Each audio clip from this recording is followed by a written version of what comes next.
Bonjour à tous et bienvenue sur cette vidéo dédiée à Asana. On va parler aujourd'hui des notifications, parce que si les notifications peuvent être très utiles, elles peuvent aussi être très casse-pieds quand on en reçoit beaucoup trop. À la fin de cette vidéo, les notifications Asana n'auront plus de secret pour vous et vous saurez comment les gérer. Si vous êtes nouveau ici, que vous vous intéressez à Asana, aux outils de gestion de projet en général, ou à l'organisation, je vous invite à vous abonner à cette chaîne pour recevoir les notifications dès que je sortirai une nouvelle vidéo. Moi je m'appelle Solène, je suis consultante en organisation et je suis experte Asana. Et à ce sujet, je viens juste de sortir une formation Asana sur Udemy qui vous permet de maîtriser l'outil en 2 heures. Si vous êtes intéressé, je vous mets le lien dans la description avec une réduction parce que vous venez de YouTube. Alors le but à la base de la notification, c'est de vous alerter pour que vous ne manquiez rien de votre travail. Donc vous alertez si quelqu'un vous tag sur une tâche, si quelqu'un met à jour un projet, si quelqu'un ajoute une tâche sur un projet sur lequel vous êtes collaborateur, etc. Le but des notifications, c'est vraiment que vous ne manquiez rien, que vous ne manquiez pas une information importante pour la gestion de votre projet. Mais c'est tout là le sujet qui nous importe. Est-ce que c'est important ou pas d'avoir ces notifications?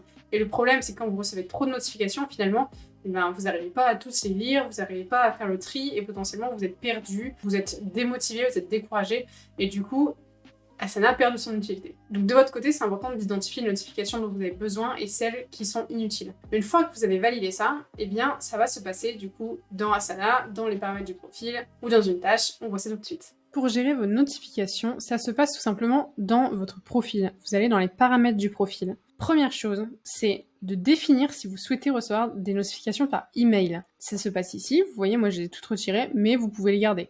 Dès que quelque chose vous est attribué, que vous avez une mention, etc., vous allez recevoir un mail. Ça risque d'être un peu trop fréquent. Sinon, vous pouvez recevoir des mails sur les mentions uniquement ou sur les résumés quotidiens. Mais vous pouvez décocher tout ça. Et ensuite, ce qui est intéressant, c'est la notification par projet. Vous pouvez être intéressé par être notifié à chaque fois qu'il y a une mise à jour de statut d'un projet, ou à chaque fois qu'il y a un message pour vous, ou à chaque fois qu'il y a une tâche ajoutée. Là, moi, j'ai ajouté toutes les notifications.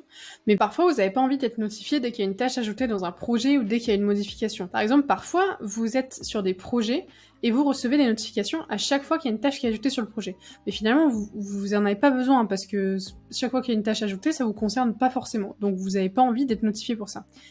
Ce que vous pouvez faire, c'est donc cliquer sur Gérer les projets individuels.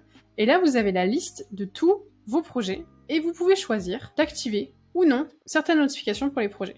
Autre chose à savoir, disons qu'ici on est sur un projet organisation fête d'anniversaire, le projet a été créé par cette personne, et puis il y a certaines tâches pour lesquelles c'est quelqu'un d'autre qui a été assigné. Ok ? Pour l'exemple, on va prendre envoyer les invitations pour l'anniversaire. Sur cette tâche, il y a deux collaborateurs. Il y a la personne qui a créé la tâche et il y a la personne qui est assignée. Si une de ces deux personnes, qui n'est pas responsable souvent, a envie de ne plus recevoir de notifications sur toutes les mises à jour de cette tâche, eh bien, elle a juste à se retirer des collaborateurs.